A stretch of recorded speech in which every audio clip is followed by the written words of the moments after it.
Hey, Fiends. I know it's been a rough week for a lot of us.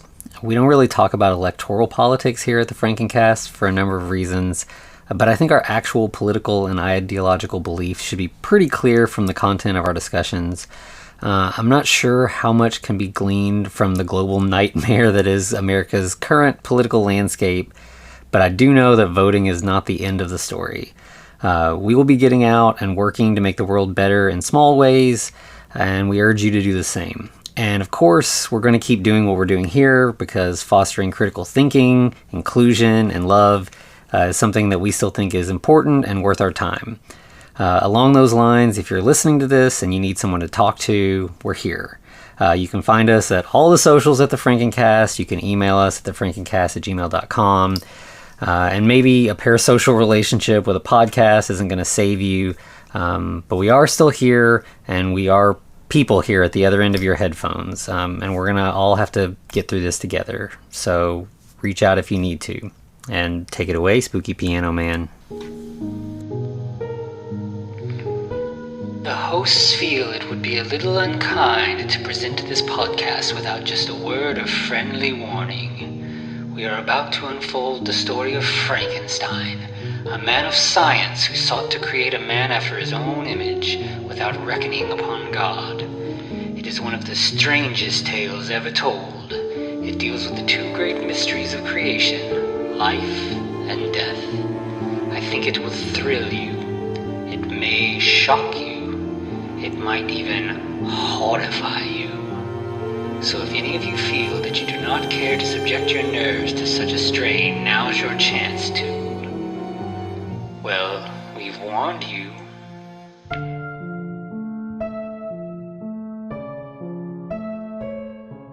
Hello, and welcome once again to the Frankencast. I'm the mad scientist, Anthony Bowman. My pronouns are he, him, and I'm joined as always by... the character from Detroit that became a human, that is Eric Velasquez. My pronouns are also he, him. I mean, that's literally what this movie is. Subservience is what we're talking about. Yes. From this year, 2024, in September, starring Megan Fox. Yeah. This is, I guess, kind of a big comeback for her. I think she may have been in a couple little things here and there, but the last, I think, big thing was the Ninja Turtle movies. Which did not do well. Did not. But I thought she was really good in this, actually. She, playing a robot character, there's it's tricky to do the non-emotion thing, but still give sort of hints of what's going on below the surface. And I thought she did a pretty good job of that. I gotta admit, this is my second favorite Megan Fox movie. I think it's pretty easy to figure out my favorite. So Jennifer's Body? But Jennifer's Body, yeah, 100%. Yeah. Yep. But she actually acted. There was acting done in this. Yeah. And I mean, I don't know, I talked to a few people who had seen this, and everyone was like, I don't know, it just felt like a knockoff of, Megan or Ex Machina, and I was like, no, I don't think so. I think there's different stuff going on in this. Well, the Alice and Megan are definitely related, right? Yeah. Yeah, there is that, weird attachment to your primary user thing, but I thought the neat thing about this was, in Megan, it seemed the Megan doll is a new prototype that this one girl's getting. It's the only one in the world or whatever.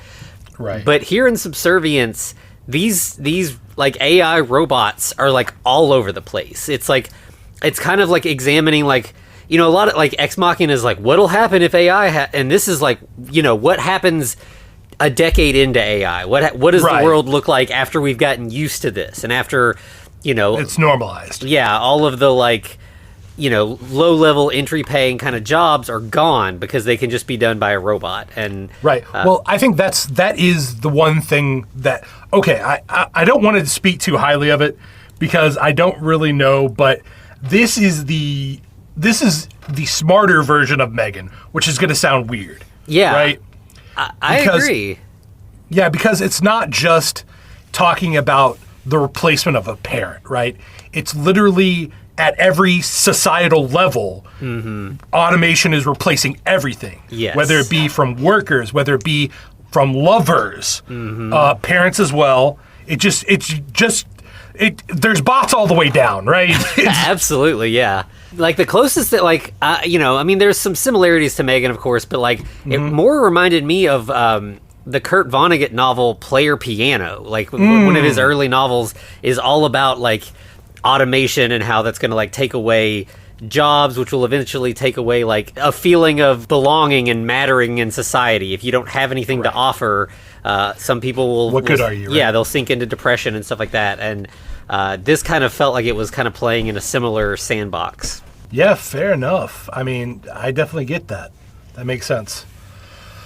So, do you want to go ahead and let's get this party started? Yeah, let's do it. All right, so we're going to go ahead and start off with a zoom in over the natural world, which I once again, I liked it. I like that we're going from the natural world to the man-made mechanical world, but it all has this like icy sheen over it, right? So this feels like a Christmas movie to a degree. yeah, kind of so.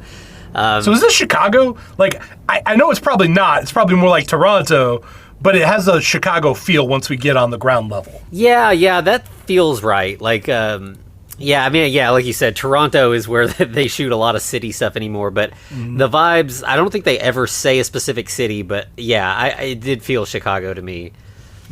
But yeah, as you said, like, you know, we eventually zoom in to a city. We've got a car driving through the city. There's a dad. He's got two kids in the back seat.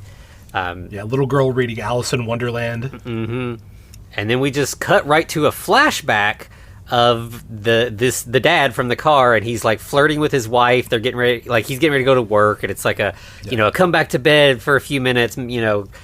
Like clearly a married couple who love each other very much and are still attracted to each other. Like this seems all very happy, but then she like has like a chest pain. She like clutches her chest, and then we just go right back to in the car, and obviously the mom is not in the car, so there's like a noticeable like what's going on here.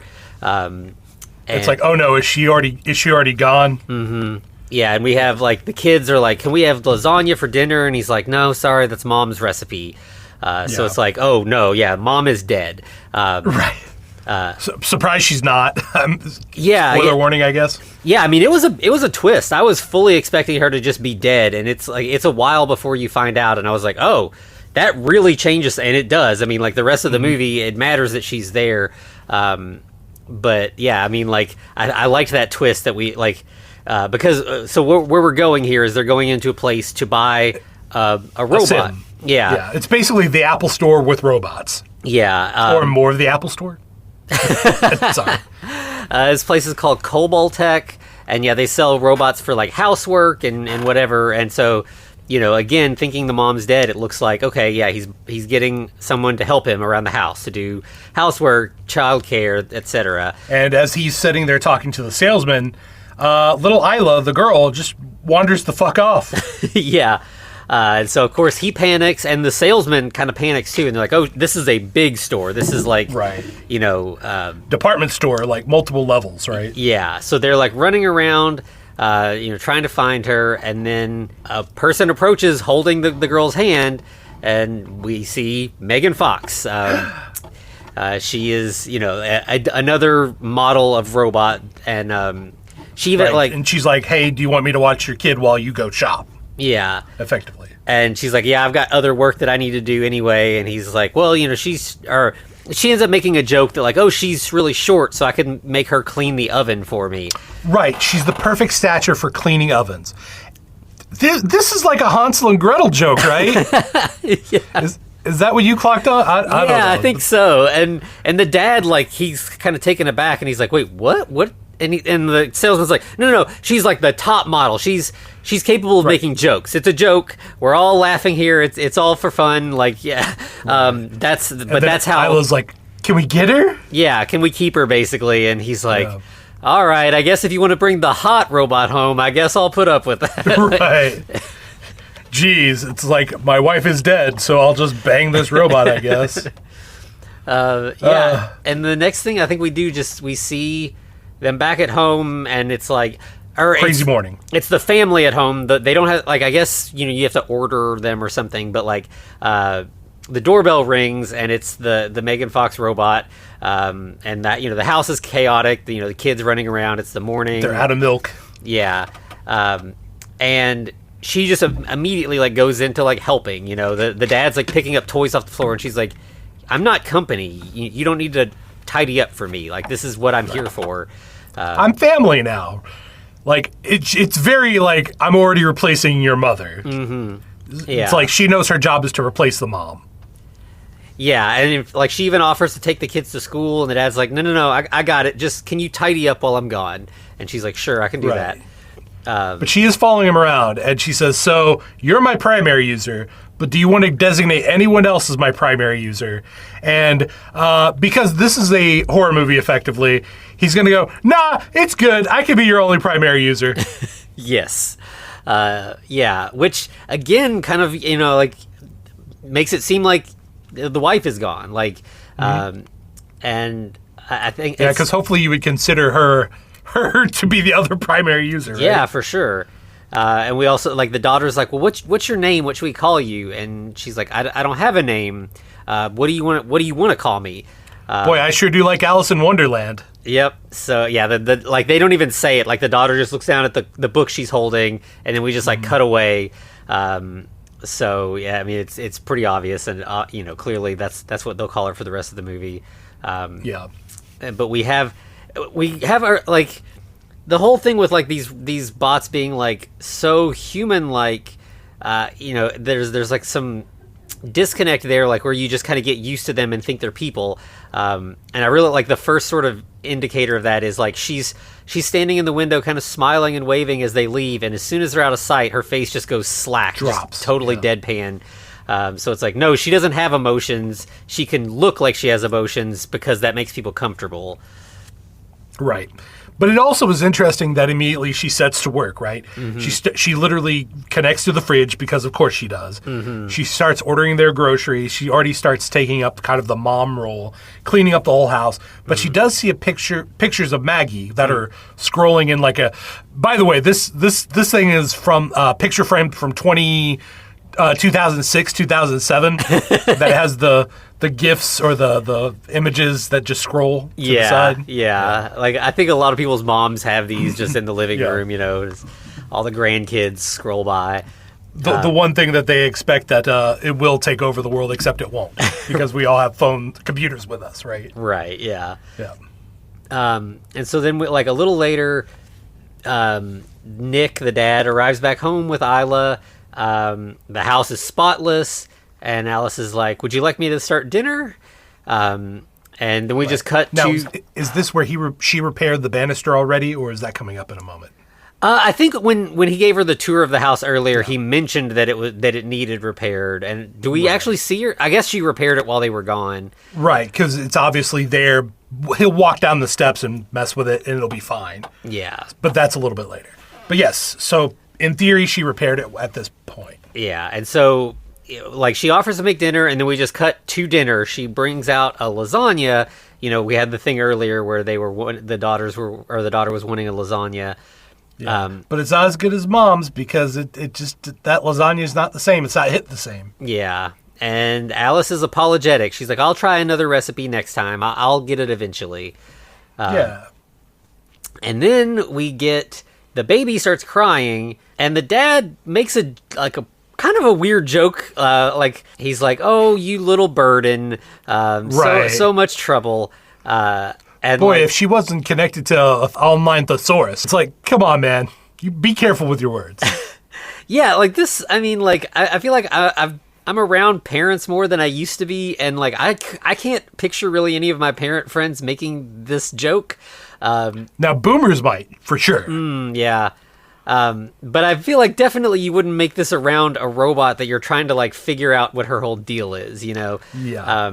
And in fact, like, Alice sort of takes it at face value. She's like, oh, if he's bothering you, I can take him upstairs where you won't hear him crying so that you can eat in peace. Right. And Nick's like, no, of course not. Like, no, he's my baby. Like, this is part of the deal. Like, so, I mean, obviously he was joking, and here is like, no, you took it too far here. Right. She's like, oh, I'll kill it for you. No, don't do that. Yeah. So then we just cut to like that later that night. Everybody's I love how she's up against the wall socket like she's a Roomba. yeah, just standing. It makes perfect sense. Yeah, absolutely. Yeah. She's just standing there perfectly still. And then we see Isla sneaking downstairs to the kitchen to get a snack. She like climbs up on a chair and is trying to reach this cookie jar that's up way too high, and manages to like pull it off and fall. But it's like we don't like we see her reaching for it, and then we cut to Nick and we just hear a crash. And he goes running. And scream. Yeah, so he goes running to like help her, and Alice managed to catch her before she hit the ground.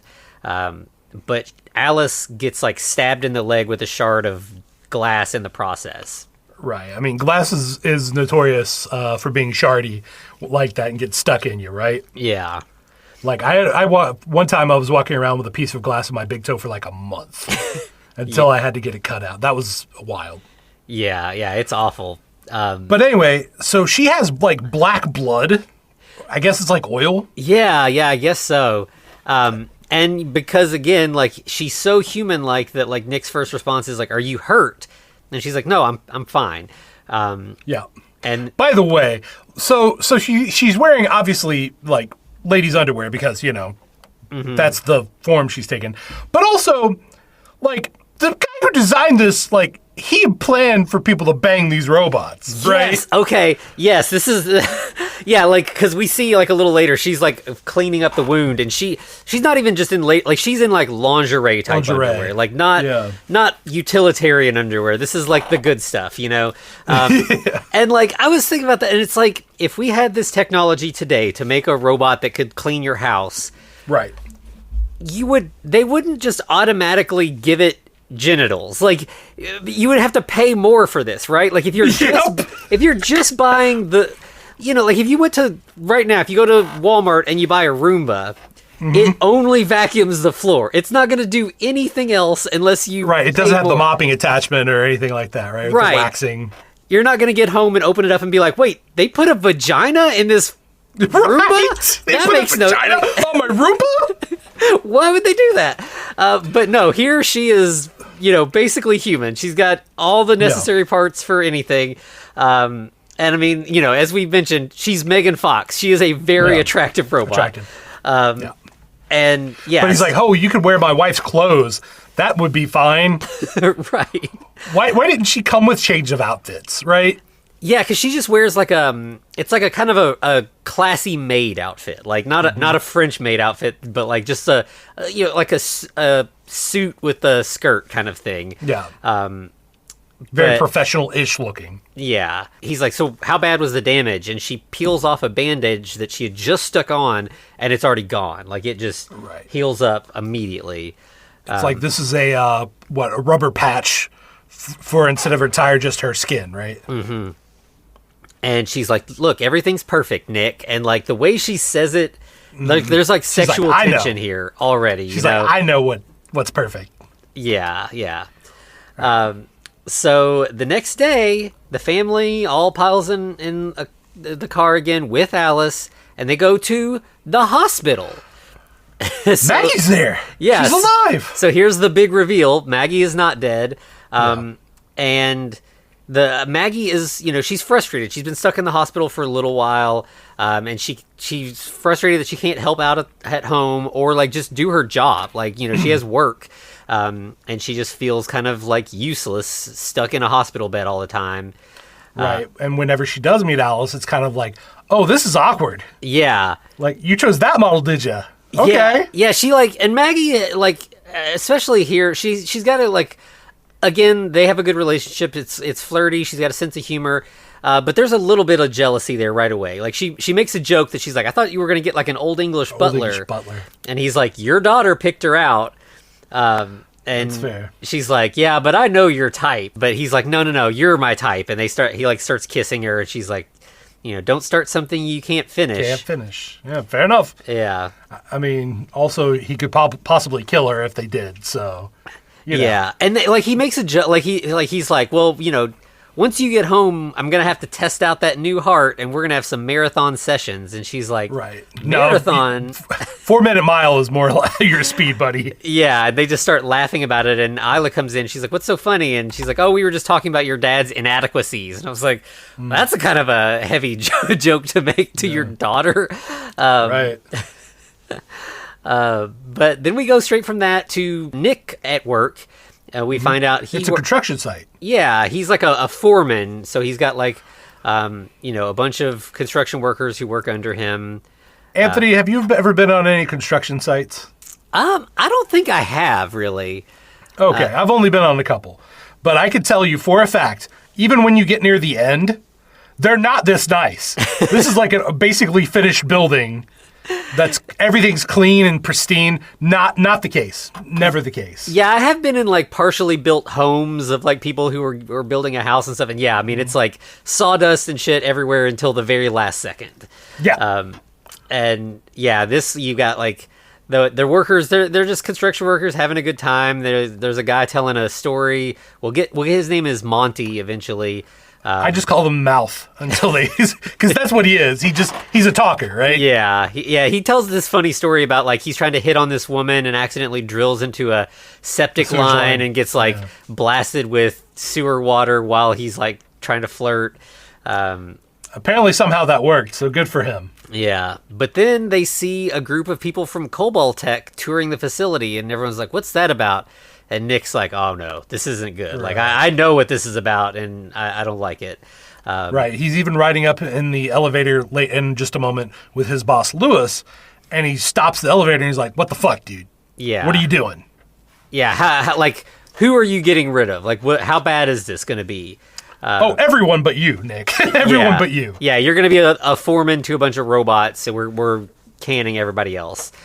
We have to have one flesh and blood human. Yeah, and Nick's like, fuck it, I'm going to walk then. And the boss is like, think about your family. Think about your wife in the hospital. I think That's you a need lot of this money job. freed up for you. Yeah. So, he's kind of he's stuck. What else can he do? And the next thing we see is just him getting home, and like, Isla runs up to him, wants his attention and everything. And he has a stack of overdue bills in his hand that he drops once Isla runs up to him. Yeah. And Alice picks it up. Yep. So she's like, oh, okay.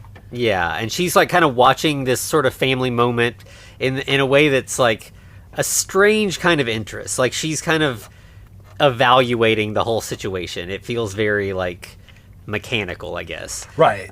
Now here's the sad truth. If this were the real world, she immediately would have reported this back to corporate, and they would have already started either trying to possess the house or find some way to be like, we're going to be solvent once this guy goes under. Yeah. Obviously, she's developing some sort of attachment for sure. Then the next thing we see is Nick in the garage, like I guess listening to dad rock. Yeah, and so here's I've done a little bit of work on cars, not a lot, but one thing I have done is listen to a lot of records. And you don't listen to records while you work on a fucking car, because you got to flip those things over every like 30 minutes and you're getting grease and shit all over your hands. No, this is not the way. Like, no. This is when you put on like a Spotify playlist and just leave it going. Like, because like as soon as I saw that, I was like, this isn't going to work out. But then it does work out because Alice comes out and she flips the record, and it's like, okay, that works. But did you notice what she switched it to? Yeah, it's like some jazz. It's like very sexy, like, bluesy jazz kind of stuff. Yeah, it's a very different vibe immediately. Okay, this might be me adding more to the movie than is there, but it's like she switched it from something that's guttural, right, to something that's equally organic.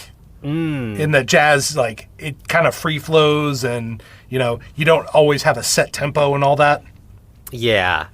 Yeah, there is. Yeah, jazz is definitely not robotic. It's very human. Yes. So it is an interesting choice for her. And she comes in and asks how his day was. And he's like, I had a really bad day. She's like, I can tell your stress levels are elevated. and he goes in and tells her, like, they're replacing all of my coworkers. Like, this whole robotics thing. It's like this boom in this technology is, I'm not sure I like this. And she's like, come on, I mean, you could have bought a human, or paid for it, not bought a human. You could have hired a human. To do this job. Yeah, you chose to buy me. Like, there's a reason for that. I'm sure a lot of factors went into your decision, and probably chief among them is when you have a human, they have their own wants and needs and desires, and my only desire is pleasing you. Right. Pours him a glass of whiskey. Like, this bot is already trying to seduce the guy. Mm-hmm. Yeah. And there's like some more sexual tension. There's just like a pause there when she like hands him the glass, and then she's like, I'm gonna go put Isla to bed. Let me know if you need anything. And right. What? Yeah. It definitely felt like I'm gonna put the kids to bed, so we'll have some time to ourselves. Right. Now the upcoming quote unquote inciting incident, I guess, or at least the one that causes the issues, is supposedly coming up in a moment. But I'm gonna say this was happening the whole time. Like, she was always going to end this. This was always going to end this way. Yeah. This movie does a really good job of like really slowly ratcheting up the tension, but like if you look at it all, like it's there right away. Mm-hmm. Maybe he could have made some. There's two moments we're getting to. I think probably what you're talking about, like where you're like, no, this is now we've gone too far. Like this is where things change for sure. Yeah, basically he makes two very poor decisions aside from purchasing the bot to begin with. Yeah. So she leaves him, goes up and deals with Isla, and we get a really great bit where like Isla's brushing her teeth and talking about she's still reading Alice in Wonderland. Telling Alice all about the story. Mm-hmm. And she says something about like I'm kind of worried. Like, do you think my mom's gonna die? And Alice is like, don't think about that. That's morbid. It's not gonna go anywhere good. You should just not think about it. Right. And I was like, do you? She tells her about what morbid means and everything. And then Alice is like, do you brush your teeth? And Alice is like, no, I have an internal UV light that destroys all bacteria. And then she shows it. Yeah, and it's a really cool effect. I'm sure. I mean, like, it's probably just a little LED light they put in her mouth or whatever. She just like opens her mouth really wide, and it just glows purple in there. The coolest thing is that this comes back. Yes. Yeah, because it felt like just a little fun throwaway gag, but yes, it matters later, and I really liked that. Mm-hmm. But then she puts Isla to bed and goes downstairs where Nick has started watching Casablanca. And he's like, hey, do you know about this movie? And she's like, oh yeah, it's a... Can I say it? Because this is a great line. I love this. It's a story about a bitter man that lost the woman he loves. And he's like, no, it's not that at all, but it is about that. Yeah. That's exactly what it's about. Yeah, and he's like, but have you seen it? And she's like, no, but my database has like the summaries of like every movie, basically. I'm aware of all movies. And he's like, no, but knowing what a movie is different than experiencing a movie, which I 100% agree. Like, he's right here. Like, sitting down and watching this movie is better than reading the Wikipedia summary, But she's like, hey, if it'll make you happy, I can erase the memory, and then I can experience it for the first time with you. Yeah. Which that's a very intimate thing. Yes. Yeah. Getting to share a movie with somebody is it's a very special thing, especially if it's a movie that matters to you. And like, in fact, she doesn't suggest this. He suggests it. That's right. Which I think is important, that like he's making this bad decision here, that he's like, erase part of your memory, and she says that goes that's counterindicated to like my whole thing. Like, I'm AI. I'm constantly collecting data. New data. Getting rid of data is bad. And he's like, this is okay though. I'm your primary user. Do it for me. And she's like, well, for you, anything, Right. So, but so this is one of the incidents that takes everything down a dark path. But honestly, like, I feel like she was like leading him there anyway. Yeah, as soon as, she's like, okay, yeah, so here's how it works. Like, you gotta, I'm going to reboot, and that's going to allow me to delete some stuff, and then you just have to, you have to power me down. She shows him the button on the back of her neck. So, he does it, and she, like, powers down for a couple seconds, then wakes back up, and he's like, did it work? And she's just like, yes. And it's like, Right. it's super, like, this is like, the sexual tension here is crazy at this point. Right. But also, it's kind of weird because you would think that it would be ingrained in her to forget that happened. Yeah, right? yeah. Like, she knows that she forgot something. Right. Which is interesting. And so then we just get them, like, sitting down and watching the movie, and you can tell Alice is, like, into it. Like, she's taking in this new data in a new way because she's, like, really experiencing the movie. Right, and she's loving it. Yeah, and, Casablanca is about it is, a bitter man who lost his love, but it's also, like, this tragic love story about two people trying to make things work and they can't. And I think Alice is probably feeling that, like, that maybe she wants to be more to Nick and can't because of circumstances and stuff. Right. But shortly after they watch the movie, Nick gets a call from Maggie. Mm-hmm. Hey, guess what? They found the heart. I'm going to have the surgery. Yeah. Yeah. And so we cut straight to the day of the surgery. The whole family's in the hospital. And they're, like, talking about, like, what are we going to do when we get home? Isla wants to go get ice cream with her mom again. And Maggie's like, do you want to take Alice with us? And she's like, maybe someday, but not the first time. I want a mommy-daughter kind of day, and so it's sweet. And, they're all kind of just making plans. Everybody's excited about the idea of Maggie coming home.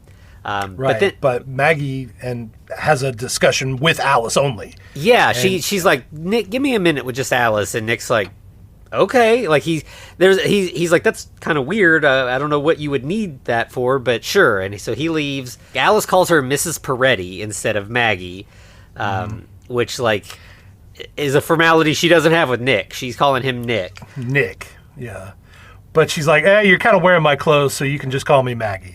Yeah, she says you're washing my husband's underwear, so I guess we should be on a first name basis, which felt like a slightly jealous kind of joke. Again, like, yeah, if they had hired a maid, she'd be washing Nick's underwear as well.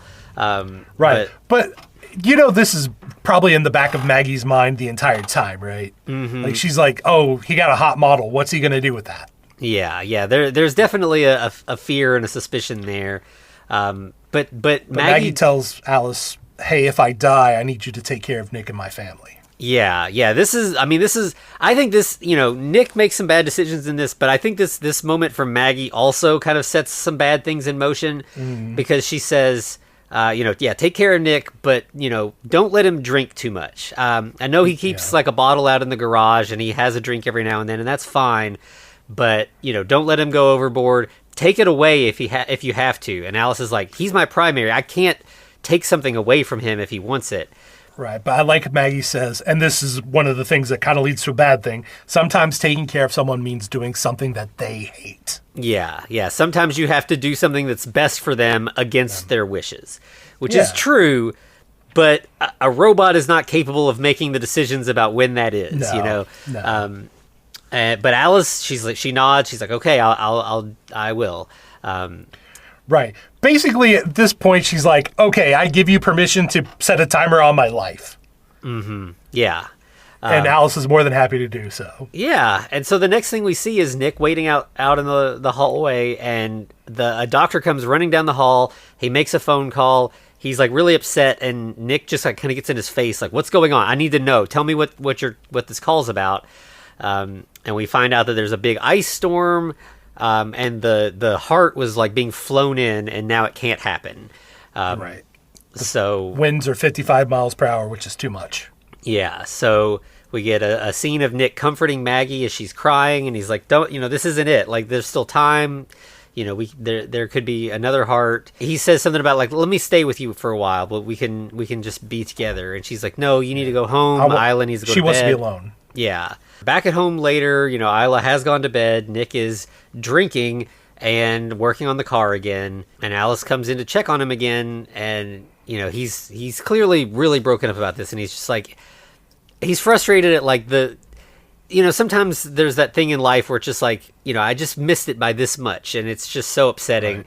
And he's like, 50-mile-an-hour winds are fine. Planes can fly through 50-mile-an-hour winds, but 55, and my kids grow up without a mother. You know, like, just that extra 5 miles, and it ruins everything. But he gets sick and tired of it, and he proceeds to get ready to throw the whiskey bottle against the wall. Yeah. But he gets stopped. Yeah, Alice grabs it, and she's like, you'll hurt yourself. He's kind of like, you grabbed me? Wait a second. Yeah, she's like holding him by the wrist, and then he's like, wait, you have a pulse? And she's like, well, the sound of a beating heart comforts babies. So, like, yes, I do have a pulse. It's, it's not a heart pumping blood the way it is for you, but, like, it's part of my, the way I'm created. Right. And she actually makes him, or he touches her and feels the pulse, like her heartbeat. Yeah. And she's like, but my heart lacks the complexities of yours, the ability to feel motion, for rhythm to become erratic. Like, I can tell when you're stressed. Your heart changes. Mine doesn't. That's not how mine works. Right, but she wants to feel something of his that has a pulse as well. And it ain't his heart. Yeah. I mean, it's related, sure. Yep, she just sticks her hand down his pants, and he's like, wait, what are you doing? And she's like, I can feel, the response there. There's blood vessels tightening. Your pulse is rising. There was absolutely a pervert that programmed her automatic jerk-off response. Right. But, like, and in this aspect, like, again, robots don't understand emotion. They understand utilitarianism. And she's like, suffering is not productive. You're suffering, and I can do something here that will help you. It will reduce your stress. It will calm you down, these are all true things. But in this case, sometimes suffering... She's seducing him. Yeah, she's trying to seduce him for sure. But, like, she doesn't understand the nuance of that. Like, sometimes people need to suffer. They need to grieve. They need this pain. And if you are suffering because the person you love may be dying, a hand job from a robot is not the solution, Nope. And, like, but, like, it's one of those things where, like, he kind of lets it happen for a couple seconds because, like, I mean, come on. Like, how could you not? But he's like... It's Megan Fox. Yeah, exactly. And finally, he, like, stops and he's like, I can't. He did it good. Boy, I wish he could keep that streak up. Anyway, he's like, he does break it off and he has to go for a cold jog to cool himself off. Yeah. So we see him running, but while he's running, he is having fantasies of that scene continuing out the way that Alice wanted it to play out. So he's thinking about it for sure. Absolutely. And so then we just see the next day Nick going back to work, and now the robots are all in there. They're doing the work. He's just kind of like sitting around watching them. He's sitting on his badass car. Mm-hmm. Yeah. What was that model? I want to say it was like a Challenger or Charger. Yeah, it's something like that. It's a muscle car from like the 70s, I would say. Yeah. Yeah. It's in that like Camaro Mustang, but yeah, you may be right that it was a Challenger or a Charger. Later on, after work, he goes to visit Maggie in the hospital again, and she starts telling him, when Isla goes to the prom, make sure she gets like a classical dress. Don't let her do some dumb trendy thing, whatever's going on at the time. Right. She just starts like, she's sort of trying to make jokes, but also requests about like, I might not be there for these things, and I would like my input to carry on even if I'm not there. Right. And she does tell him that, hey, I made Alice promise to take care of you if something happens to me. Yeah, and Nick's like, you're trying to be funny, and she's like, no, I'm not. None of this is funny. And then we see, like, later on, he comes home from the hospital, and he looks at that little slideshow picture frame and notices there are no pictures of Maggie anymore. It's scrolling through a few, and it's just the kids and Nick. And he goes upstairs and he sees Alice talking to the baby, Max. Right, she's monitoring his heartbeat with her fingers. Yeah. And he's like, what happened to the picture frame? There's no pictures of Maggie anymore. And she's like, yeah, they make Isla sad, so I just got rid of it. I just deleted them. Yeah. And, fuck you. Yeah, he's like, put them back now. And she's like, freezes for a second. She's like, okay, done. They're back.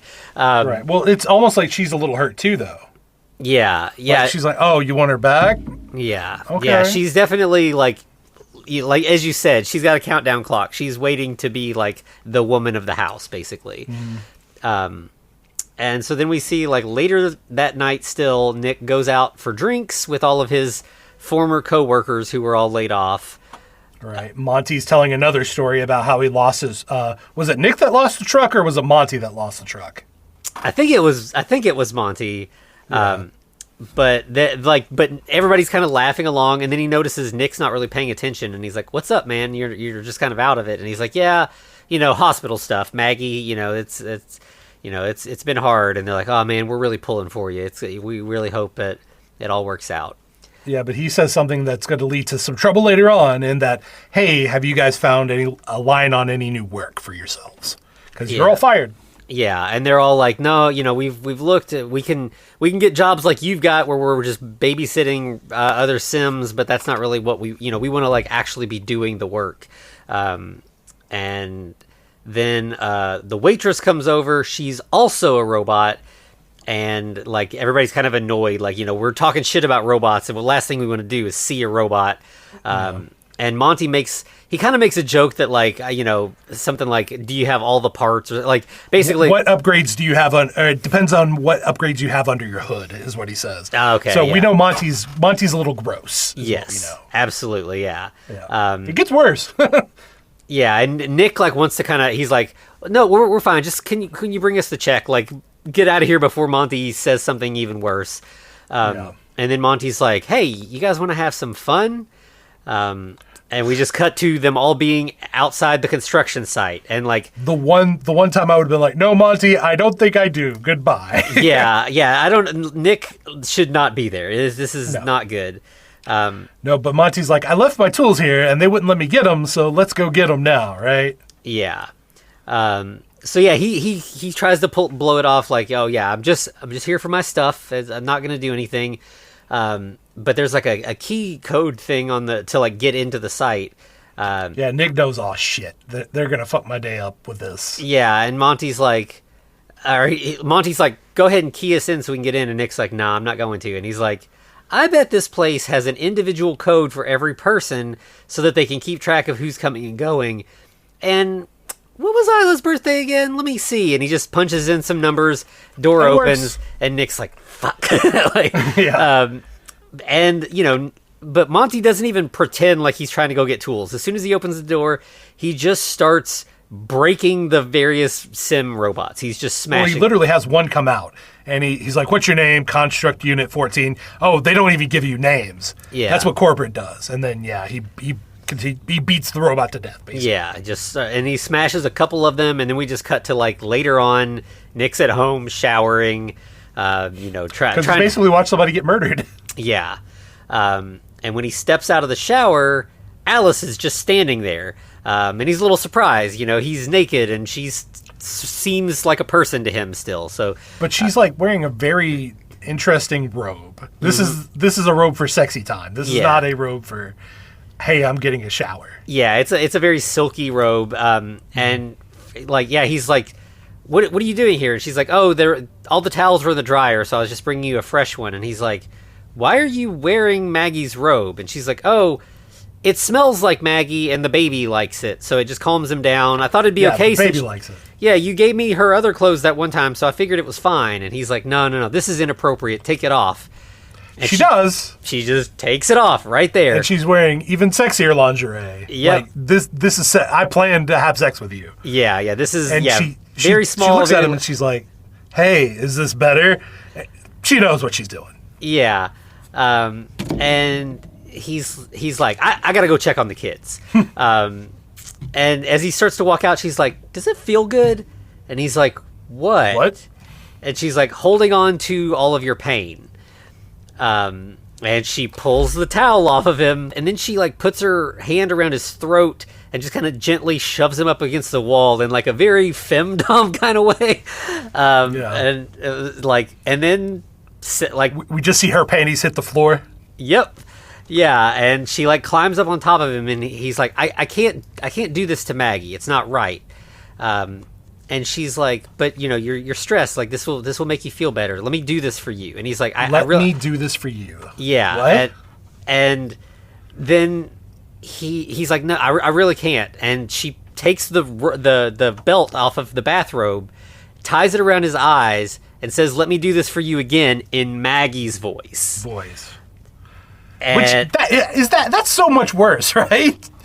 Like, she's basically, like, gaslighting this guy into wanting to have sex with her. Yeah, I mean, like, I guess in her robot brain, she's doing the thing he wants, which is only to have sex with Maggie. But she's, like, giving him the stress relief he needs and letting him feel like he's being faithful, sort of. But this is actually for her as well, because she will say, "Tell me how much you want me," of course, and still in Maggie's voice. Yeah.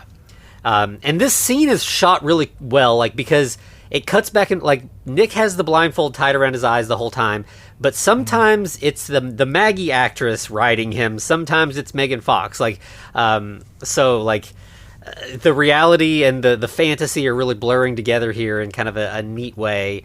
And then we see, like, after it's all over with, she's kind of, like, running her fingers through his hair. It's very, like, post-coital and very, like, sensual.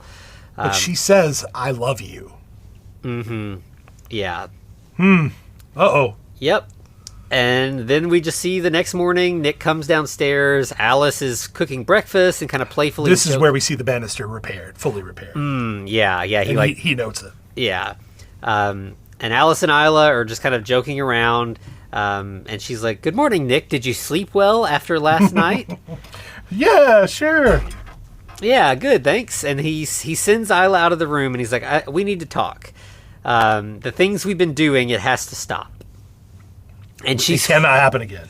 And she says, "Were you not satisfied with my performance? Your physiological output suggested that you were."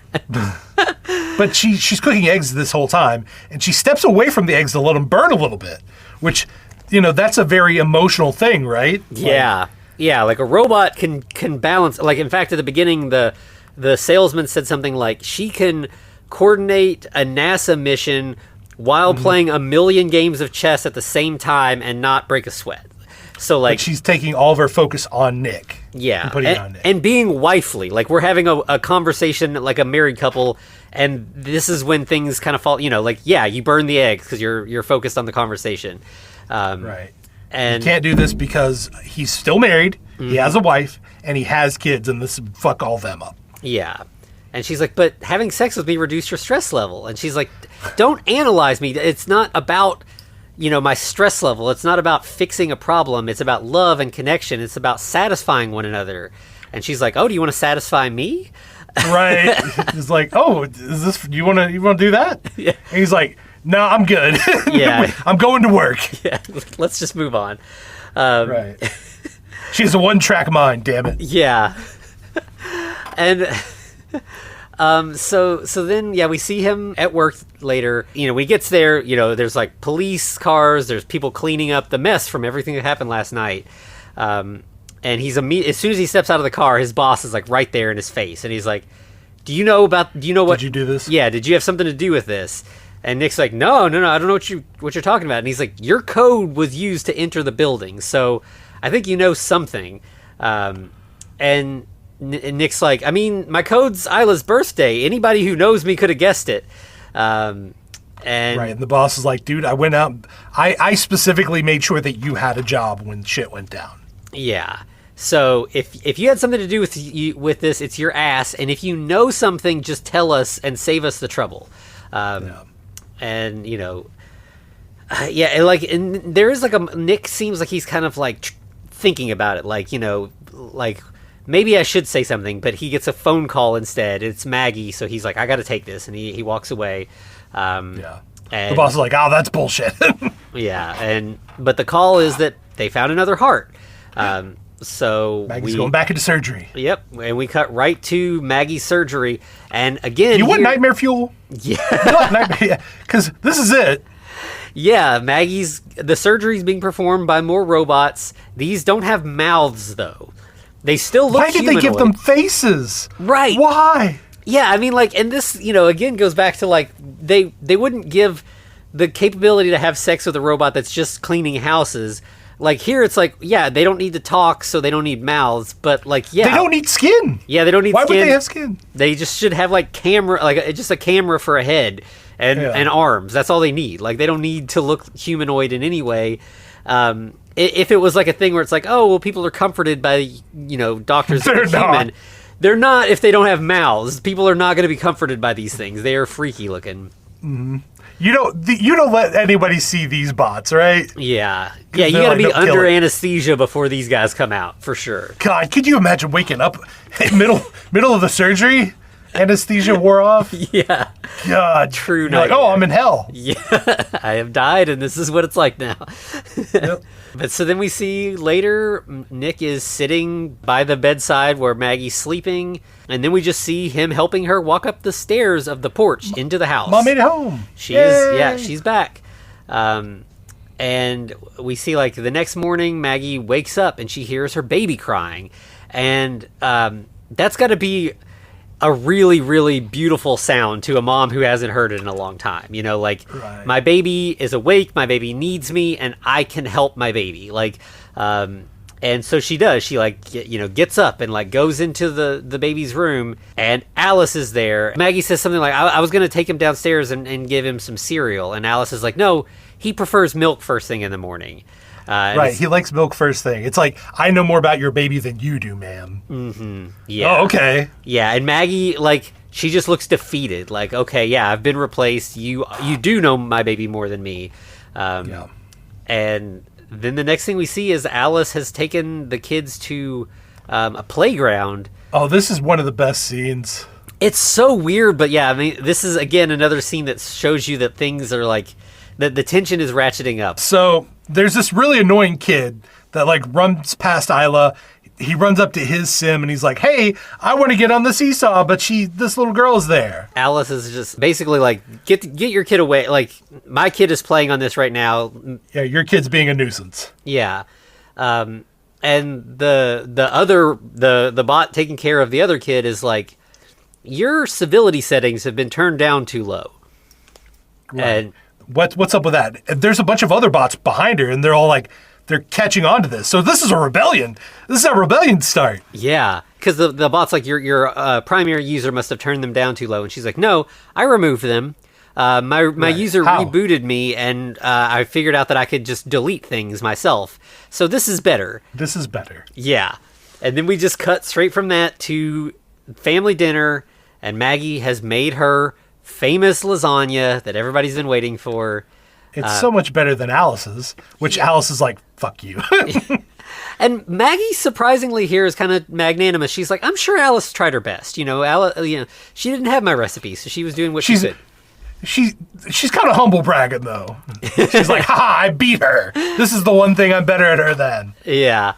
But then as she goes to try to, put the lasagna on the table, she gets kind of, dizzy for a second. It looks like she might fall or drop the lasagna, and Alice, grabs it from her without pot holders, because she doesn't need them, and sets it on the table. And again, she says something about, don't worry, Mrs. Peretti. So, she's going back to not using Maggie. And so there's definitely, there's a cattiness there where they're both kind of trying to insult each other in very subtle ways. They're jockeying for dominance, the feminine dominance of the house, I guess. Yeah. And so Isla gets to have the first bite, do her taste test, and she's like, oh yeah, it's so much better than Alice's. And Alice is like, maybe you can share the recipe with me, Maggie, Miss Pretty. Yeah, and Maggie's like, sorry, family secret. Oh, that old chestnut. Yeah. So obviously she won that round. Yeah, but then she still isn't feeling well, so she's like, I'm just going to go up to bed. I don't really want anything to eat. And Nick's like, are you sure? Do you want me to go up with you? And she's like, no. You all have dinner. It's fine. I just need to rest. Right. But a little bit later, she hears Isla crying out like she's in pain or something. Mm-hmm. And Maggie comes running out the door. She goes up to the banister, and the banister gives way and sends her sprawling out onto the stairs, onto the landing. Yeah, she falls down like a short flight of stairs, and then sees that Isla was only yelling, stop, get off, because she was having a tickle fight with Alice. Right, but we fixed that banister. What's up with that? Yeah. So Alice goes over to help her, and she's like, should I call a doctor? And Maggie's like, no, I'm fine. But she picks Maggie up like she's a baby. Yeah. And carries her back to bed. Yep. And so then that night when Nick gets home, he hears Maggie reading Alice in Wonderland to Isla, so he comes upstairs to check on his wife and child, and it's not Maggie. Yep, it's Alice using Maggie's voice again. He's like, don't do that. Don't do that. We don't do that now. Yeah. You stop. And Alice is like, I thought it was best, Maggie needed to rest after falling down the stairs, and Isla likes to hear stories in Maggie's voice. And Nick's like, wait, she fell down the stairs? What happened? He goes, like, running into the room, and Alice is like, it just the banister broke again, but she's okay. He's like, wait, I thought you fixed it. She's like, well, I did, but I'm happy to fix it again. Yeah, like it's a little snarky the way she says it. But then like we hear Max crying upstairs, so they kind of drop the argument. Nick, goes upstairs to take care of Max, and then we just see a little later he also goes in to check in on Maggie. She seems okay, a little shaken up or whatever, and he's like, put on some warm clothes. I've got a surprise for you. That's weird. Yeah, so he leads her downstairs, and there's like a row of candles. Yeah, candles leading through the house out to a beautiful candlelit dinner on like a picnic table under like a gazebo or pergola kind of thing. And Maggie says, "Did Alice do all this?" And he's like, "No, I did." Yeah, I took the initiative, right? Yeah. But of course, like as they're enjoying their moment, Alice is sitting there in the window just stewing over this. Mm-hmm. I feel like if this was a video game, in the upper right-hand corner, it would say, Alice will remember this. Yes. Yeah, and so then we see, like a little later, Maggie and Nick shower together, and he kind of keeps touching her surgical scar, and it seems like she doesn't want him to. It seemed kind of like she's sort of still embarrassed about the scar, but like that he's kind of like... He's turned on by it. He's like, yeah, this is cool. Yeah, I think it's almost like you're still here because of this, and so it's kind of a special thing to me. Right. And he proves he is a cutting linguist. Yeah. Yep, they're in bed, and he's like, he slides down the bed, and she starts kind of like making sounds that she's enjoying it, but like he's worried he's hurting her. So he's like, are you okay? And she's like, yeah. She's like, yeah, good. Keep going. Yeah, never better. But then Alice walks in, surprising them, and she just bluntly says, Isla had a nightmare. Like, break it up, you two. Yeah, she's asking for you, and she just walks right out. So then we see, like, a little later, Nick is outside cleaning up the mess from dinner, and Monty just strolls up carrying a couple beers. Oh, no. Yeah, so they end up kind of sitting down on the porch and chatting, and Nick's like, man, you really put me in a tough spot. Like, I had to, like, really cover for you, and that was rough. And Monty's like, well, my girlfriend left me, so there's that. Yeah, now that I don't have a job and all that, like, and now the cops have been hauling me in for questioning. I wonder why they're asking me about this, Nick. What do you think's up with that, buddy? You think you squealed on me a little bit? Yeah, well, Nick's like, they just brought you in, and he's like, yeah, I didn't give anybody else up. I've got more loyalty than the bastard who ratted on me. Right. But yeah, they basically accuses Nick of doing that. Yeah, so they end up getting in a fist fight. They're just like beating the shit out of each other on the porch, to the point that Monty wins. Yeah, like Nick's on the ground. Monty kicks him a couple times, and he is holding a beer bottle over his head. But before he can, smash Nick in the head with it, Alice grabs his hand and crushes the bottle in his hand. Yeah. And then kicks him into the yard, from the steps into the yard. She goes, this is Sparta, and boom. Yeah. And she's going to keep going. Like, she's going to follow him into the yard, and Nick, like, stops her, he's like, this is fine. Like, you've done enough. Right, but Monty's like, find a way to get these charges dropped, or I'm going to take you down with me, buddy. Yeah. And he's like, oh, and I see you got a spark of your own. Spark only comes up a couple times, but it's kind of derogatory. It seems like it's like a slur for Sims. Right. And then But Alice is like, once again, in the upper right-hand corner, Alice will remember this. Yes. So then we have Nick and Alice cleaning up the mess from the fight, and he's like, I was surprised you could do that. I didn't think you all could do violence. And she's like, well, I'm programmed to protect you, so in those cases, I can. Right. Plus, the kids need at least one living parent. And Nick's like, whoa. Why'd you say it like that? Yeah. And Alice is like, I mean, let's be honest. Like, she, after a heart transplant, she might have a little more time, but like she's not going to live much longer. No, she's going to eventually, she's soon, whether by my help or not, she's going to pass away. Yeah. And she's like, but I have a solution. And she starts talking with Maggie's voice again. And Nick's like, stop it. You can never be Maggie. You are a simulated person. You haven't had the loss and pain. You know, Maggie has scars to prove what she's been through. And, and immediately, because Alice is an AI and doesn't understand this, she grabs a piece of metal and puts it up to her like chest and is like, well, where do you want the scars? Mm-hmm. You tell me where you want them. Yeah. And so then we just see Nick getting back in bed with Maggie, and she's like, everything okay? And he's like, yeah, go back to sleep. Everything's fine. Cut to Monty doing lines of coke. Yep. Holding a gun on the phone with his girlfriend, begging her to come back. Just the messiest a person can be. Yep. Rock bottom, some would say. Yeah. And then the phone just cuts out. And he looks up, and Alice is standing in the doorway.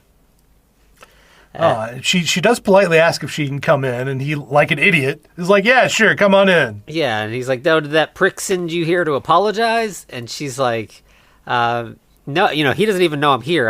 But I'm afraid with all the stress of Maggie's heart, losing his job would send Nick over the edge, and I can't have that. Right, and he's like, well, that's too bad. Sucks to suck, right? Yeah, he's like, probably once Nick loses his job, he's going to have to sell you to make money back. So that's going to suck for you. Then I'll drag him down to my level. Basically, he's like, yeah, I'm going to take him to hell with me. Yeah. And of course, she does not like being threatened. So she, gets into a fight with him, gets his gun away from him very quickly. Right. But she gets stopped before she could pull the trigger by his sim. Yeah, which was a really strange twist that, like, is weird that it doesn't really go anywhere. Like, he talks so much shit about these that, like, it was weird that he has one. Well, by her design, it looks like he only has her so he can beat her. Like, this is his abused wife, effectively. Yeah. But you she can says, see the damage. Yeah, and she says something like, I must protect my primary user. And Alice is like, yeah, that makes two of us. And so she kills... pops her in the head. Yeah. And then shoots Monty right after. Fair enough, man. Yeah. So then we have just the next day, Nick, is back at the work site. He's sitting in his car smoking. The boss, like, knocks on the window. And, Nick doesn't know everything that happened with Alice and Monty. So he's under the impression he's still being blackmailed by Monty. So he's like, man, I think you should drop the charges on Monty. I mean, he's been going through a lot. Just like we can. He's dead, man. Yeah, I thought you knew he died. And Nick's like, wait, what? And he's like, I know you were close. Take some time. Go home. Come back in a day or two. Like, it's fine. And we... cut to the house where Maggie is taking a bath and reading, and she like drops her book, but like they have like a really big like nice tub, and she can't quite reach the book from how high up she is. Right, and because of also the chest wound or the heart chest wound. Yeah. But Alice gets it for her, and she's like, so it would be a real shame if you were to have a issue with your heart and your medication, you could slip under the water and drown. Yeah, and I imagine how Nick would feel about that. And Maggie's like, yes, I imagine Nick would feel very sad if I drowned. And Alice is also like, is him being gone, like, for work this long, is that normal? Like, she's worried about how long he's been gone. Yeah. And she's like, can we talk about Nick's stress levels? Between the burden of the baby and dealing with your heart issues, Nick's dealing with a lot. And Maggie's like, the burden? Right, and you're unable to meet his physical needs. Those needs. And she's like, are you talking about what we get up to in the bedroom? Because that's none of your fucking business. And Alice is like, I can see that you're upset. We can continue this discussion later. And Maggie's like, no. Finish. Go ahead. What's your plan? What's your big thought here? Well, I could take over his physical needs for you while you're recovering, right? Yeah, and Maggie's like, so you're offering to screw my husband here? And yeah, she's like, I know when he's sad, he needs satisfaction. Yeah, is how she says it. Yeah, she says when Nick is satisfied, his stress levels remain low. And right, and Maggie's like, how the fuck do you know when he's satisfied? Yeah, and Alice just like stares at her, just doesn't say anything. It's like, you know why. Yeah. You know how. And Maggie's like, get the fuck out of my house. Go get in the garage and stay there. I don't want to see you. And so then we see a little later, Nick gets home, and Maggie is sitting alone downstairs with a bottle of wine, and Nick's like, I didn't think you were supposed to drink wine with, like, you know, your meds and everything. I'm not, but still. Alice is in the garage. She says, I don't want her here. Yeah. Also, how many times did you bang her, buddy? Yeah, and he has no poker face. He just looks guilty right away. And she's like, oh, okay, so it is true. And he's like, I didn't think. And, you know, she's like, yeah, that's right, you didn't. And was it more than once? He actually says, I was heartbroken. Mm-hmm. Yeah, okay. Well, I mean, I get it, I guess, but also, no. Yeah. And he's like, you know, it didn't mean anything. And she's like, you put your dick in her, that means something. Right, but the baby has started crying at this point, right? Yeah. So Alice goes, I'll go ahead and take care of the burden. Mm-hmm. So, yeah, you know, of course, she's been in the garage, but she hears the crying. So she sneaks into the house, goes upstairs. And so now we have, like, for a while now, we're going to be, like, jumping back and forth a lot. But basically, you know, Nick and Maggie continue their fight. You know, obviously, she's very unhappy about this. And, you know, Alice is putting the baby in the bathtub. Yeah, she is trying to drown the baby. And like it's interesting, like Nick kind of goes from like at first he's apologetic and then he like gets defensive and he's like, she's a robot, like it's not like a real person. I mean, it's basically right. It's not real cheating. Yeah, it's like you using your vibrator, and she's like, my vibrator doesn't have a face, like, you know, this right. is but then upstairs, Isla hears commotion down the hall. She goes to check on it and finds Alice about to drown the baby. And she starts screaming, you know, Daddy, she's going to drown him. So that ends the fight downstairs. The whole family is like, oh, fuck, let's fix this. Yeah, they rush upstairs, but the bathroom door is locked. They can't get in. And Alice is this is cool. Yeah, so Alice is talking to them, and she's like, you know, he's a burden to you. I'm not hurting anybody. People drown in the bathtub all the time. All the time. Like, she's trying to rationalize it for him. Yeah, and she says, meanwhile, sometimes you have to do what's best, even when it's hard. So she is using the thing Maggie said earlier. Yeah, but Maggie also says, fuck this shit, and she doesn't try to go in through the front door. She actually gets out the window, gets onto the roof, and gets into the bathroom that way. Yeah. But Alice instantly just, like, pins her against the wall. But that means Alice has stepped away from the bathroom door, which allows Nick to break it down. He's able to save Max. He smacks her in the head with a lamp, right? Mm-hmm. Yeah, because Alice is choking Maggie out. But yeah, but so now Alice has like a big chunk of flesh off the side of her face missing, and now she's like fully crazy. Like now she's not hiding any of it. She's like, "Don't you see your family is hurting you? You'd be so much happier with just me." Right, trying to talk and rationalize it for him, right? Yeah.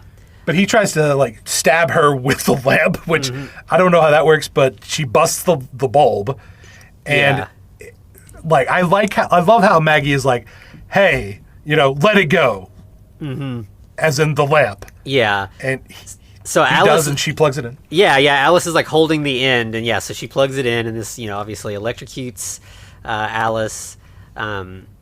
And then we just, you know, it's like a little later, there's cops and ambulances all outside the house. Whew. Like, this is the perfect ending to this movie, man. It was a tense ending. Like, wait, why is there 30 more minutes, Anthony? Yeah, so the cops are, like, asking Nick, like, did you notice anything? Were there signs that your sim was malfunctioning? And Nick's like, I just want to talk to my wife and kids. But Maggie's like, nah, I'm going to the hospital alone with the kids. I need time to process. And he's like, I know I fucked up, but we're a family. And Maggie's like, yo, you weren't thinking about that before, so I need some time. Right. Makes sense. I mean, that's fair. This is very real. Yeah. Like, oof, rough. But yeah, so they're like, you stay here. We're going to the hospital. We'll let you know what happens with the kids. Yeah. And so then we see, like, later on still, we have two techs at Cobol Tech who've been, they brought in the malfunctioning Alice, and they want to see what went wrong. They remove the memory core from the back of her head and plug it into a computer. The dude notices she twitches a little bit and says nothing. Yeah. He deserved everything that's going to happen to him. Right, yeah. They plug it into like this whole big-ass mainframe computer, and the girl tech is like, oh man, look at all this code. There's all these gaps. There's workarounds. Shit, she's uploading herself to the fucking server. Why do they have a server connected to this thing? Yeah. So like they're like, okay, this computer is fucked. They yank a bunch of like network cables out to try to disconnect it from everything else, and then suddenly, one of the techs gets like stabbed through the back, and it is a different Megan Fox robot. This one is blonde, and she kills the other tech as well, and then looks over. Literally punches her head into a pulp. Mm-hmm. Yeah, and she looks over on the table where the damaged Alice bot is, and then we go right back we go to the hospital where Isla is like, I wish Daddy was here, and Maggie's like, not tonight. Right, but the robot doctor, which he's obviously a robot, he's like, the baby is stabilized. You can now return home. Yeah, and Maggie's like, nah, I'm staying here with my baby. So then we see Nick has gone to a bar. And is drinking his sorrows away, which is with a bartender bot, baby. Yeah, shows up, and it's a bot, like it dispenses the alcohol from its hand into a glass, like it's and he says, I don't know if I drink that. Yeah, it's but Nick's like, I can't get away from you, Sparks. So he's now using the slur. Yeah. So then we just see Alice stroll in. Well, she literally quotes Casablanca. Mm-hmm. She's like, of all the shitty bars in all the towns of the world, yeah, I walk into yours. Yeah, and she's still, this is the damaged Alice. She's all kind of glitchy and everything. And, she tells Nick that she killed Monty. Like, she's just flat out, I've just been trying to help. And she's, you need me. I killed your friend because he was going to ruin you. Yeah, and she's like, when was the last time you actually looked at your family and felt really happy? And he says, you stay the fuck away from them. And she's like, oh, it's too late. I'm already there with them. I'm walking down the hall right now, baby. Yep. Oh, shit. Yeah, so we have, like, Nick's yelling for help. Like, the bartender bot comes over. Well, she starts shutting down all the other bots. Like, she's infecting them to a degree. Yeah. She hacks the bartender right away. Like, just looks him in the eyes, and he just, like, starts breaking down. And Nick, he's like, I betrayed my family. The moment I felt your pulse, it changed me. Like, you became a real woman to me. You told me your life, or that your heart lacks the complexities of mine, but you were wrong. You can experience love and life and death. And he rips her core out of the head. So he kills the actual first Alice bot. Yeah. Meanwhile, at the hospital, Maggie is asleep on a bench in the hallway. And we hear, like, a sound down at the other end of the hallway. And Maggie gets up to go check, leaving Isla asleep on the bench alone. Right. She wakes up quickly afterwards, and then all of a sudden, all the lights go out. So it's like, true horror. Gotcha. Yep. We're going full into it. And Isla hears her mom's voice down at the end of the hall, so she goes to find her mom. Yeah. She finds instead the robotic doctor frozen. Mm-hmm. He's dropped all of the medications he was getting ready to dispense. Yeah. And then we hear Maggie's voice saying, Isla, where are you? Don't make me mad.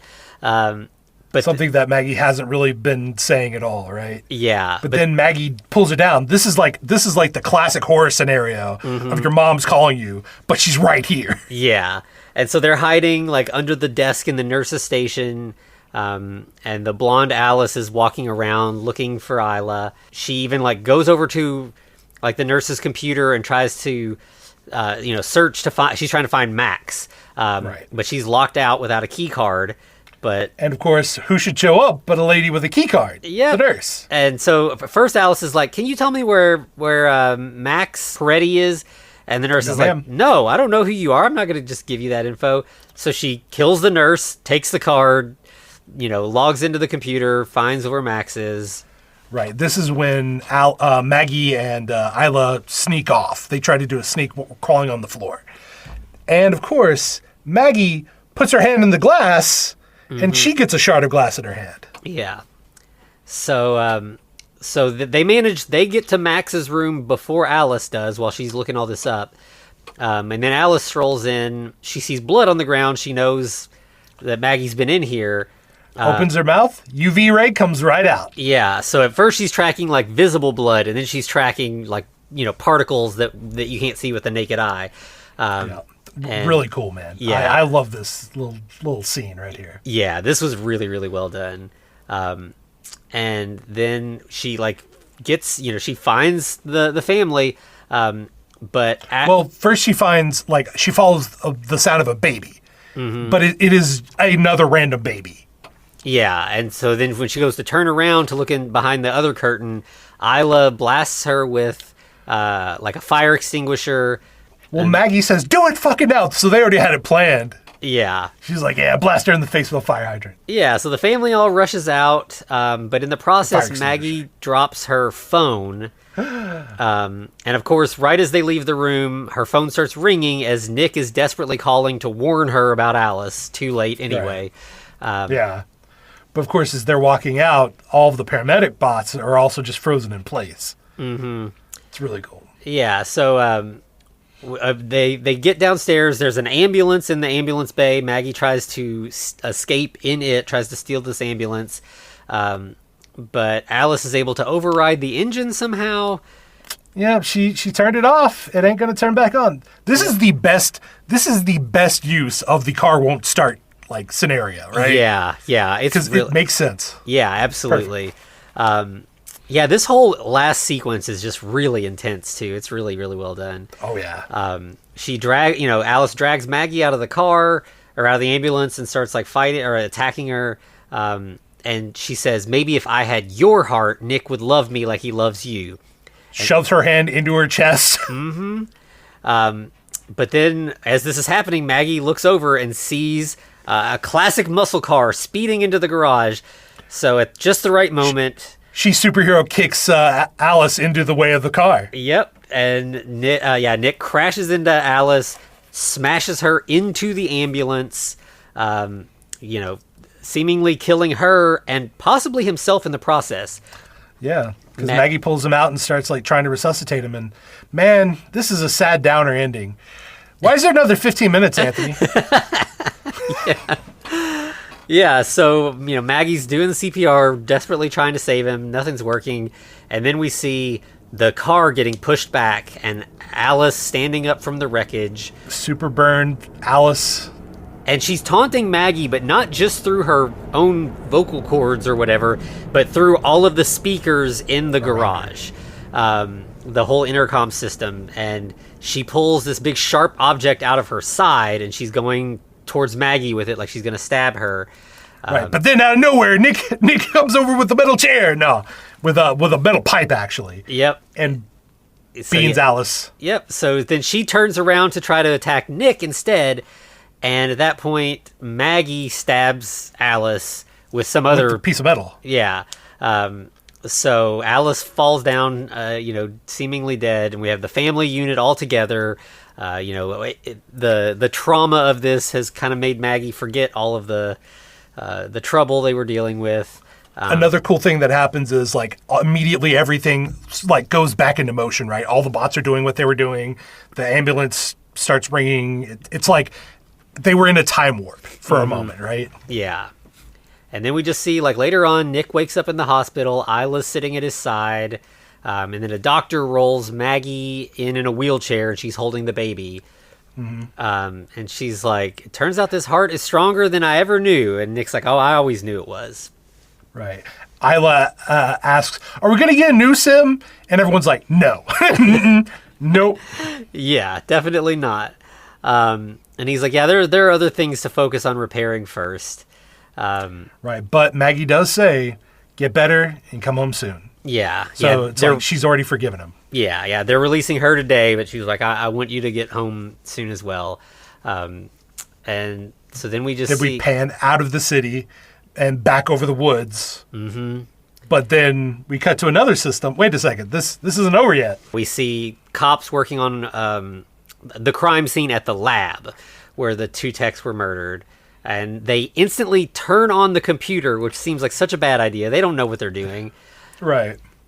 And they see all the janky code, or at least the one guy does, because everyone else is a bot, and they're frozen again. Yeah, and he's like, what should we do? He's like, oh, just clean it up. No one can know about this. And then the computer screen says, upload initiated, and we see another Megan Fox model robot on the table. Pristine.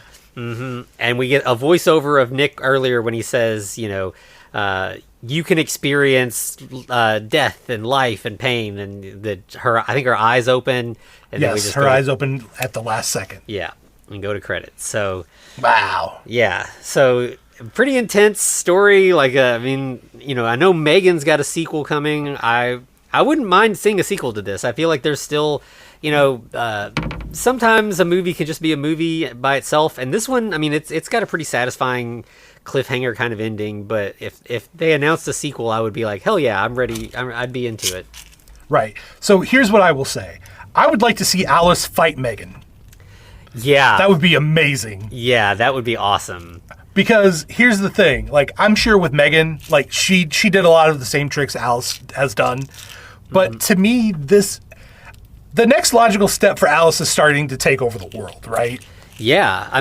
She can, Megan is a standalone thing, really. Whereas, Alice is spreading. Alice is about infecting more bots and, gaining control. And I guess they both have that sort of deranged protection thing where, like, protection at all costs. But Alice's is darker, I think. Yes. And yes. If Megan somehow spreads into take over the world territory in the next one, I'm gonna be like, we're kind of jumping the shark at this point. Yeah. But if the next one, if we have another Subservience with Alice, it's like, oh, that's a logical step. Yeah, makes sense. Absolutely, yeah. Yeah. Because I feel like, like the way this is going to go is not going to end well for humanity because we've already gone too far. Yeah, and there was the comment about us being like dinosaurs. So, yes. Makes sense. Yeah, absolutely. This whole thing was tense. Like, you're on the edge of your seat the whole time. Yeah, definitely. Like, this, there's a lot going on in here, but like, as just, if you just want to watch like a really intense thriller, it is that, if you don't want to think about the, larger effects of AI and unbridled progress and everything, like, this is still super fun. But if you want to look at that stuff, it's got a lot going on under the surface. Yeah, this is not a Michael Bay movie. Yes, absolutely. There's a lot more intelligence here. Which, I think Megan Fox really got typecast. She was in the Transformers movies, and then those Ninja Turtles movies were Michael Bay adjacent. And I think people just kind of expected that's what she does, is be the hot girl running from the explosion. And she can do that, but this shows that she can do other stuff too. No, she's so much better as just a villainess, right? She's a great villainous actress. Yeah, going back to Jennifer's Body, this is similar in a way where it's like it's the contrast between like the beautiful unassuming woman and something much more nefarious happening underneath. Like, she's great in both of those movies because she can just really channel that so well. Right. In this one, though, it's not like, whereas Jennifer's Body, she was a succubus that was like, boys are bad and they deserve to get punished, right? She was almost a slasher villain. Yeah. Where in this one, she's like, it's kind of like Mommy Dearest, ratcheted up to 11. She's like, I love you so much that I'll break your leg so you'll never crawl away. Yes, absolutely, yeah. And, it works. Like, this is her, I would say, finest acting. Yeah, I think so, yeah. So can we glaze this movie anymore? I was not, I know it like ended up going straight to streaming, and when that happens, you never know. But I was pleasantly surprised by how much I enjoyed this. Yeah. Well, looking at the ratings, which, that's not always a good thing to do anyway, but it looks like this movie is a pretty, like, 50-50. Everyone they don't hate it, which is a good sign, but also not a lot of people have rated it super high. So yeah, I think that actually speaks well for this one movie. Yeah. It, like, especially when it comes to, horror and genre stuff, if it gets like even a, middle of the road score, it usually means some people are finding interesting stuff in it, and then, some critics are just like, it's genre stuff, it's bad. Yeah. And I think this one's going to be like, this should have been in theaters, I think. Mm-hmm. I think so too. Yeah. Yeah. So the other, one other thing I was thinking about with this is like, so, the whole, your vibrator, what do you think? Like, if these robots existed, like, is this cheating? I mean, in my opinion, absolutely. Like, just, but also, is it almost kind of also sexual abuse because he's in a bad place? There's definitely, like, I feel more like Alice is taking advantage of Nick than the other way around in this. Like, 100%. Especially when she puts her hand down his pants, like that, like borders on like assault almost, because he's in such a dark place and he doesn't want it and he says so, but she like keeps trying for a minute. Right. I will say that I do blame him for the one reason of once the robot sticks its hands down my pants, you're out, you're gone. Yeah, you don't get a second chance on that. If that's not something you want, like, that's the end. I do, so, like, Hallie, my girlfriend, she has, like, an ongoing joke when we watch movies where she's like, this is another movie that could be solved by polyamory. And, like, in this case, I don't know, I feel like Alice still would have gotten deranged and crazy, but, like, if Maggie was like cool with it, maybe things wouldn't have gotten so tense there at the end. I don't know, but Alice would not allow that.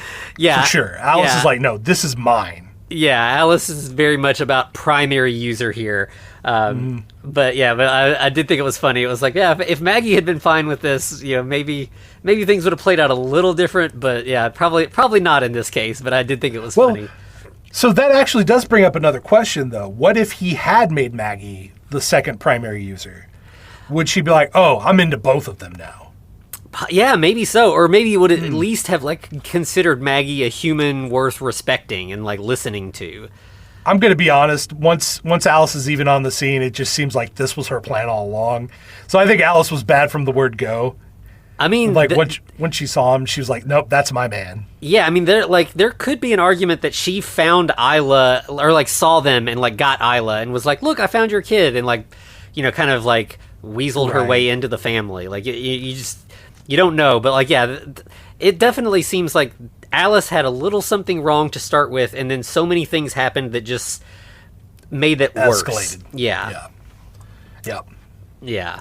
Like I said, even at the beginning, I feel like this probably was going to be the end result. Mm-hmm. Yeah. So, fair enough. Yep, definitely a fun thriller with a lot to think about. So, and I'm not sure. I think it's streaming in a couple different places. So, like, definitely track this one down. It's already on all the platforms. So, definitely worth your time. Absolutely, 100%. You know what, Anthony? Like, we keep talking about, like, how attractive Megan Fox is, right? Yeah. And we're talking about her. We're talking about Jennifer's body, right? Mm-hmm. Well, maybe next week we can talk about, I don't know, maybe The Perfect Woman. Yeah. So this is, as far as I have not seen it, but as far as I can guess, is going to be a very different movie in tone, but similar maybe in like basic premise. So this is a much older movie that's a black and white comedy, I believe. But, basic premise of creating a perfect woman, and some Frankenstein hijinks will ensue from there, I'm sure. Absolutely. All right. Well, anything else we got to say about it? I think that's it. All right. Where can they find us, Anthony? So you can find us on all the socials at the Frankencast, including TikTok. We're doing more over there. You can also find us over on YouTube, and you can email us at thefrankencast@gmail.com. And, of course, you can find us at patreon.com/thefrankencast, where we've got all kinds of, well over 100 back episodes at this point. So there's plenty to do over there. We've got free trials and a la carte ways to buy, collections and stuff. There's lots of ways to engage with that stuff, and we'd love to see you over there. Listen, we have all of your flavors of Frankenstein. Come get it. That's all I can say. Yeah. Yeah. All right. Well, anything else? I think that's it. Well, in that case, to be continued.